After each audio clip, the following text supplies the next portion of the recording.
எம்ஜிஆரின் நாடோடி மன்னன் படத்தின் மூலம் திடீரென கதாநாயகியானவர் சரோஜா தேவி. தமது அடுத்தடுத்த படங்களின் மூலம் உச்சத்திற்கு சென்ற சரோஜா தேவி எம்ஜிஆரின் படத்திற்கே கால்ஷீட் கொடுக்க முடியாத நிலையெல்லாம் ஏற்பட்டுள்ளது. ஆனாலும் எம்ஜிஆருடன் இணைந்து 26 படங்களில் நடித்து சாதனையும் படைத்திருக்கிறார் சரோஜா தேவி. எப்படி சாத்தியமானது இந்த சாதனை?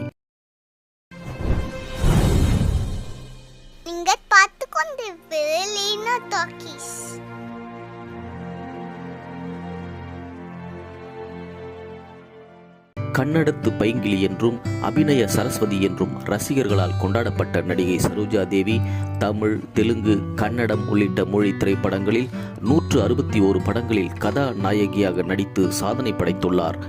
மேலும் அந்த காலத்தில் சூப்பர் ஸ்டார்களுக்கு இணையாக சம்பளம் வாங்கிய நடிகையும் இவர்தான்.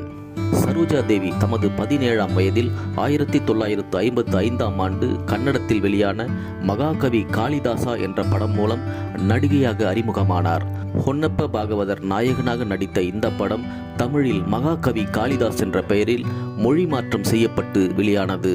பின்னர் ஜெமினி கணேசனின் திருமணம் என்ற படத்தில் ஒரு பாடலுக்கு நடனமாட தமிழ் சினிமாவுக்கு வந்தார் சரோஜா தேவி.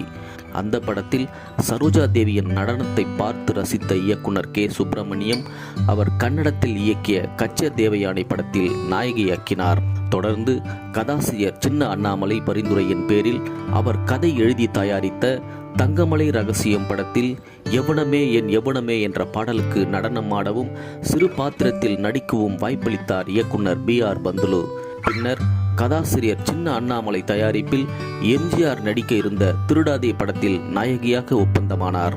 அந்த படத்தில் நடித்து கொண்டிருந்த போதே தனது கனவு படமான நாடோடி மன்னன் படத்தை முடித்து வெளியிடுவதில் எம்ஜிஆர் தீவிரமாக இருந்தார். நாடோடி மன்னன் படத்தில் முக்கிய பாத்திரத்தில் நடித்து வந்த நடிகை பானுமதி சில கருத்து வேறுபாடுகள் காரணமாக அந்த படத்தில் இருந்து பாதியில் விலகி கொண்டார். இதையடுத்து நாடோடி மன்னன் படத்தில் திடீரென நாயகியானார் சரோஜா தேவி. இந்த படம் பிரம்மாண்ட வெற்றியடைய உச்சத்திற்கு சென்றார் சரோஜா தேவி. ஏராளமான பட வாய்ப்புகள் குவிய தமிழில் எம்ஜிஆர், சிவாஜி கணேசன், ஜெமினி கணேசன் போன்ற முன்னணி நடிகர்களுடன் ஜோடியாக நடித்தார். எம்ஜிஆர் சரோஜா தேவி ஜோடி அப்போது வெற்றிகரமான ஜோடியாக பேசப்பட்டது. எம்ஜிஆருடன் 26 படங்களில் நடித்துள்ளார் சரோஜா தேவி. 1963ஆம் ஆண்டு வெளியான எம்ஜிஆரின் பணத்தோட்டம் படத்தில் சரோஜா தேவி நாளொன்றுக்கு 2 மணி நேரம் வீதம் 9 நாட்கள் மட்டுமே நடித்து கொடுத்துள்ளார். காரணம், அந்த காலகட்டத்தில் சரோஜா தேவி மிகவும் பிஸியான நடிகையாக இருந்தார். பணத்தோட்டம் படத்தில் நடிக்க கேட்டபோது சரோஜா தேவியின் கால்ஷீட் இல்லை. ஆனால் எம்ஜிஆர், இயக்குனர் கே. சங்கர், படத்தயாரிப்பாளர் உள்ளிட்ட படக்குழுவினர் அந்த படத்தில் சரோஜா தேவிதான் நடிக்க வேண்டும் என உறுதியாக இருந்தனர். கால்ஷீட் இல்லாத நிலையில் தினமும் காலை 7 முதல் 9 மணி வரை நேரம் ஒதுக்கி சரோஜா தேவி பணத்தோட்டம் படத்தில் 9 நாட்களில் தமது பகுதியை நடித்து கொடுத்துள்ளார். எம்ஜிஆருடன் அவர் நடித்த கடைசி திரைப்படம் அரச கட்டளை. சிவாஜியுடன் 22 படங்களிலும் ஜெமினி கணேசனுடன் 17 படங்களிலும் சரோஜா தேவி நடித்திருக்கிறார். தெலுங்கில் N.T. ராமாராவ், நாகேஸ்வர ராவ் உள்ளிட்ட முன்னணி நாயகர்களுடன் நடித்துள்ள அவர் இந்தியில் திலீப் குமாருடன் பைகாம், ராஜேந்திர குமாருடன் சாசுரல் ஆகிய படங்களில் நடித்துள்ளார். மேலும் பிரபல இந்திய நடிகர்களான சுனில் தத், ஷம்மி கபூர், ராஜ் கபூர் ஆகியோருடன் நடித்துள்ளார். இந்திய அரசின் உயரிய விருதான பத்மஸ்ரீ விருது 1969ஆம் ஆண்டும், பத்மபூஷன் விருது 1992ஆம் ஆண்டும் சரோஜா தேவிக்கு வழங்கப்பட்டது.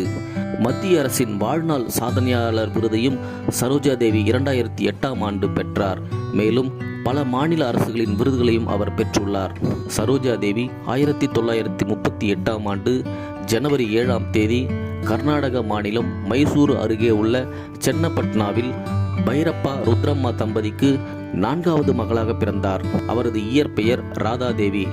சினிமாவுக்காக சரோஜா தேவி என மாற்றிக்கொண்டார்.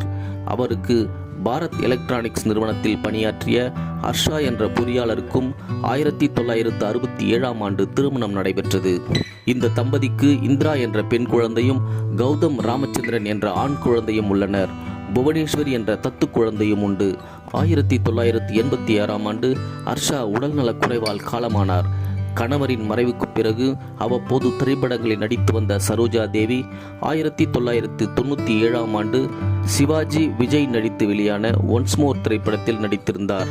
பின்னர் தமிழில் கடைசியாக 2009ஆம் ஆண்டு வெளியான சூர்யாவின் ஆதவன் படத்தில் நடித்திருந்தார்.